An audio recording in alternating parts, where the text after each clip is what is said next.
Okay, Chris. So I know that you've obviously said a lot of the same stuff about Glanton, like you rate him highly, he's got a similar record to you, all that sort of stuff. How much work do you put into the study, or do you leave that to Shane to do the lion's share? Um, yeah, I think he does. He does. Shane doesn't sort of study fighters into opponents because one, he worries more about his own fighters and what they can do, but two, and like play to their strengths and stuff. And then he'll look at them. He's watched them a fair bit, but he's not just gonna. He's not one to break it down in the sense of like, right, he always does this. It does that. Like he's not one like that. He's like he's got this good shot, but you can do, you know, so you need to be here, etc., etc. And when he does this, he does that, and he breaks it down in his own way. But it's hard. It's very tactical, but it's not like trying to change us too much. He blends our style into the game plan very well, where whoever it is. Because all of us as fighters, will say, well, what? But they've got this shot. What when they do that? But like, well, he might say they won't catch you with that shot because you won't be in that position. Like you might see someone knock someone out, for example, with a massive overhand right, and someone just this is just an example, and he'll say, yeah, but you won't be in that position. You'll see that coming, like because he has a like you don't make that mistake of you know you'd walking in that position or things like that. So Shane's very good at doing that. So it's weird. It's like it's tactical in and it is the deep tactic thing, but it's just so built in and natural. It's not like he sits us down and says, "Look, they always do this." Do you know what I mean? It's not Yeah, like sure. It's not like an 40 NFL times set in that play. round he moved to his left, sort of thing, and then Yeah, yeah, yeah, and it's not like an NFL set play, and it's not that sort of thing. It's just right. You can't do this. You can't do that. You can do this. This will work well. This won't work well. So Shane does that, and I know he's been watching Brandon a lot recently because I'm his next fighter that he's got out. So I don't think he likes doing it. Obviously, sometimes we fight on the same night as a gym, but yeah. Shane sort of just, he's sort of, I'm the only one who's got a scheduled bout at the moment. Um, so yeah, he's locked in on me, and yeah, and I'll watch a little bit of him in the next few weeks and say what about this? So and ask Shane questions on this on certain areas of him. So yeah, Shane, I think both of us do probably as much watching and studying, but obviously Shane's got more experience and knowledge and probably sees things a lot better than most people. But obviously when you're in there and you're aware of your own weaknesses, that can help them, and help work together with Shane. sure. And how about you? Like, obviously, you're in your flat slash apartment now, I take it. So, like, will you ever just put on a tape of Glanton on YouTube and just have a look and see and do some of your own study, or do you just leave that to the sort of business hours, as it were, in the gym?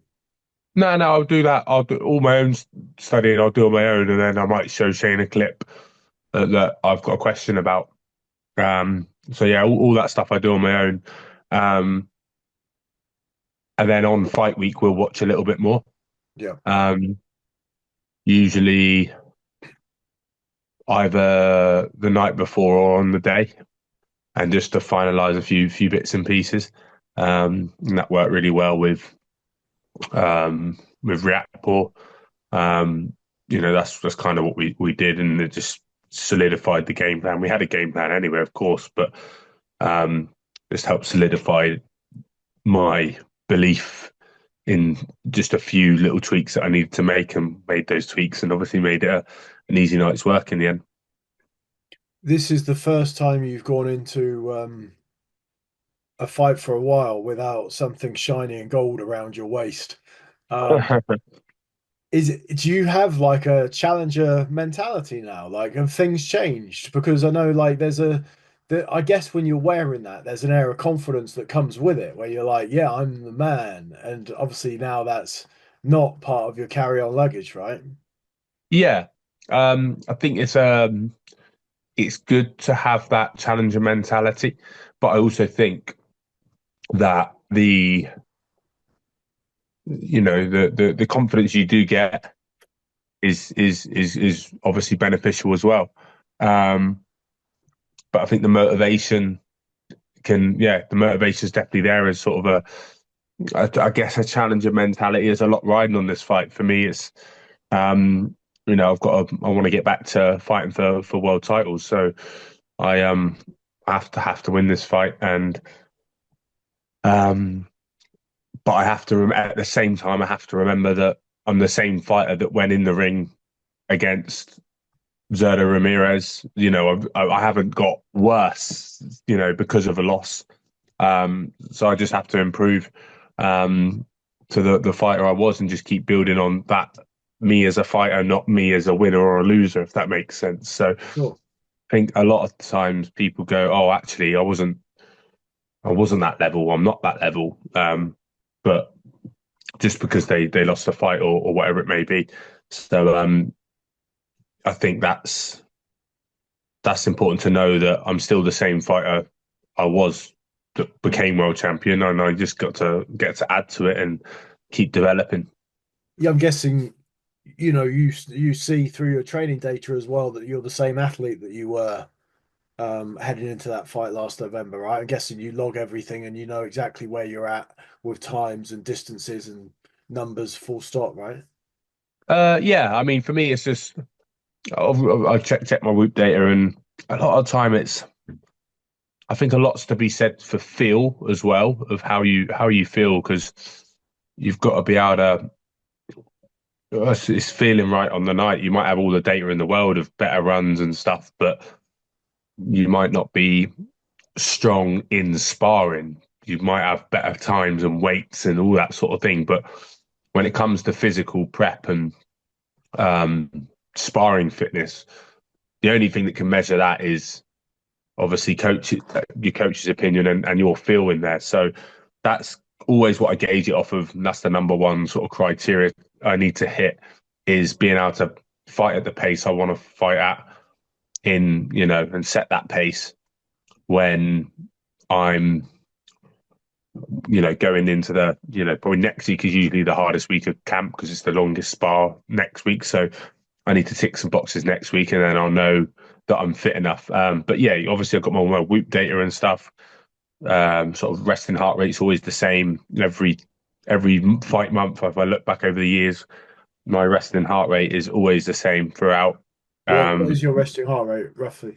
Like, I think it doesn't even get that low to be honest. It's about 46 or 40, 46, 47 on fight month, but fluctuates quite a lot. To be honest, like it usually drops anywhere 8 to 10 beats during camp yeah, sure. on average. Okay. But a lot of variables will affect that in terms of not doing as much, so getting slightly unfitter. But yeah, when I've got that, I know I'm in good shape, and that's where I'm pretty much at now. So For want of sounding a little bit clickbaity, and it's not with that in mind, but it was something you said there about sort of the importance of this and needing this win. We know where you want to go if you do win. If you don't win, is this it? And it sort of feeds into my next question. But do you feel like this could be the last one if you don't get the result that you need to get to that next level again? I haven't thought about it to be honest. Yeah. Um, I wouldn't know that until the worst was to happen in the next fight. So yeah, that doesn't I have not thought about it, and at this stage of camp, I don't No. really think about it. So I suppose that plugs into where I was in sense of you've achieved so much with the bucket list stuff, obviously vitality, the last fight was unification. There's a lot. And I suppose where I was coming from was before that. Was there any thoughts of retirement after the last one? Or was it Um, always just like, no, I just need to get back into it? yeah, I just feel I've got um I've got potential left, untapped potential left, and don't and that's kind of my outlook on it is I'm not I've still got stuff left in the tank. I've still got good performances in me, and it's not sorry, not good performance. It's I've got improvements that can be made, and that's how I look at it. And if I felt like, oh, I'm not going to improve from the last fight to this fight, or then I'd probably start considering it. And Shane would know as well. Shane would know that that's not that's not me. You know, the I'm the one who's always looking for the percentage, looking for better. If I wasn't getting annoyed in training about certain things, about performing in the gym or on the pads with him, and I wasn't getting annoyed, he'd be like, "There's something wrong." Like, because that's happened for the last 8 years together. So, yeah, it's I think he'd see that fire gone, and it's definitely still there. And in terms of that fire, I mean, how much does it burn now that you're going to be part of this occasion, right? 60 odd thousand wild fans at Tottenham. It should be like a banner night, shouldn't it? Mm, There's yeah, so many fans, casual fans, and all the rest of it. And yeah, I guess so. I guess so. In media terms, it's a huge fight. It's not an AJ Dubois. It's not for two British heavyweights going at it for a world title. Um, it's which is at a football stadium. Obviously, that was at Wembley, but obviously it's the names that hold the weight and the hype around the fight and the build up they've done already. Um, and I know both guys, and you know, I but I like and I get on with them, both fine. But I don't. Sounds bad, but I don't care about the result. Like the fight isn't one. I don't think I'll stay and watch it after my fight, for example. I think because I mean, and that's not because of the fight itself. It's because I want to go home. If because of where I'm on the card, I'm probably on quite early, so I'm gonna be going. If I'm on early and I can get out the ring and get out the stadium by 9:30, then I can probably get home for 1 o'clock in the morning and see my son the next morning. So it's not a dig at them or anything like that. It's just um, there's more important things in my life, like my own family. Um, which and yeah, when you look at, I'm sure when I look back, and I think it's because maybe my where my career's at, and it's for me, it's all focused on my fight. I'm sure if one of my gym mates was on the undercard and I was going to watch them, I'd be more interested in staying to watch the main event. But because I'm sort of in work mode, I guess I'm less interested about any of the other fights on the card. Whereas if I was watching a gym mate to be part of that amazing occasion, then I'd be super excited for him to be part of such a big card. But when it's myself, I'm only focused. All the hype and the media around it doesn't matter to me. All I care about is winning my fight. getting home because you've made the sacrifices to be away from home so much you can. Yeah, yeah. I mean, obviously, I'm away Monday to Friday or Sunday night to Friday. Um, this video called my little man there while he's splashing around in the bath. And get to pick him up from nursery tomorrow. So I'm excited about that. And that's the most important thing to me, is my family, and that's now the motivation. Before is probably up to this point has been selfish. It's been for my own wants and needs. It's for my own ego, winning a world title, beating Mastinet, beating Reactor, headlining shows, fighting for the for the unified world title. And that was their selfish goals. But now my drive is obviously to win a world title again, but it's more drive for my family and their future. That's kind of the motivation's changed, and it's not got any less. Um, it's just a different motivator, and it's probably more now because, and there's more pressure now because I could have a conversation with myself if I let myself down, but when you're letting, your family down, it's slightly different. So that's I really struggle being away, and I know my wife who's pregnant. She's Mate, got looking after a toddler all congrats. week. Thanks, mate. Yeah, so she's due end of August, September. So she's currently pregnant and got the little man looking after the little man whilst I'm away all week and getting good sleep and whatnot.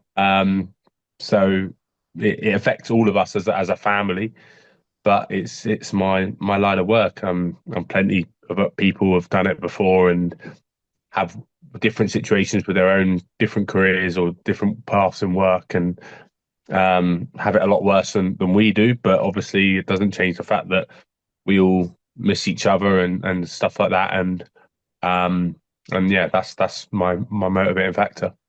Is it like a homesickness while you're away, or is it just like, it's just not ideal? Uh,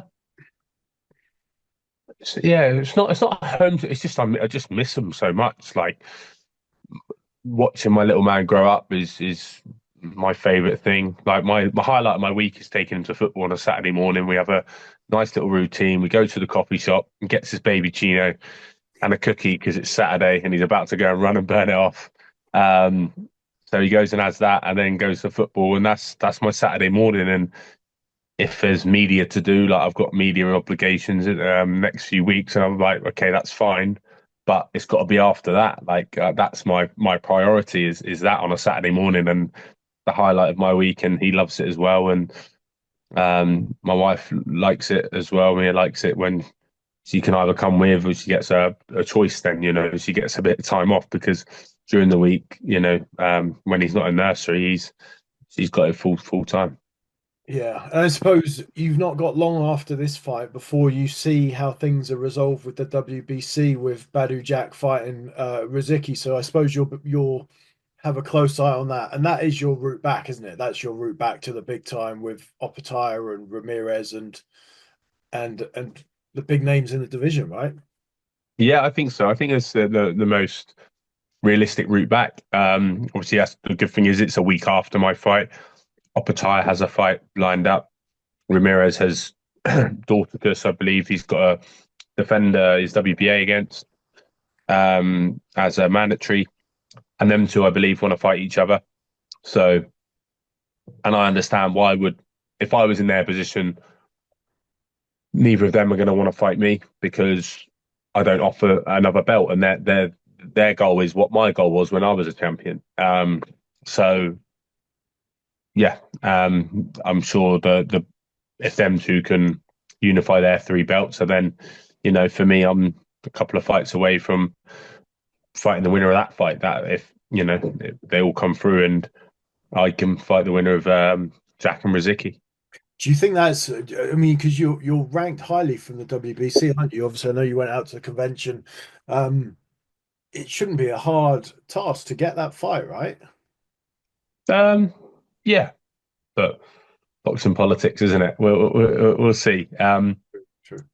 I'd love the winner of that fight, and can't see why it can't happen. I think I've over the years sort of, and the WBC have recognised that my work I've done as a cruiserweight, and obviously ranked me at number four for their governing body of. So yeah, I think me again and Glanton's number five as well. So we're all fighting each other in the top sort of the champion in the top five. We're all fighting each other. So or at least scheduled to. So that's only a positive thing, and I think me against the winner of that fight makes perfect sense. Have you got a strong opinion about who wins between Jack and Riziki? No,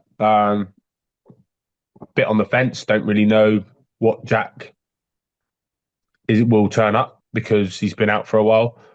Good win last time out. It stopped Makabu, obviously, but that was a few years ago. Riziki is a devastating puncher, but can look limited at times.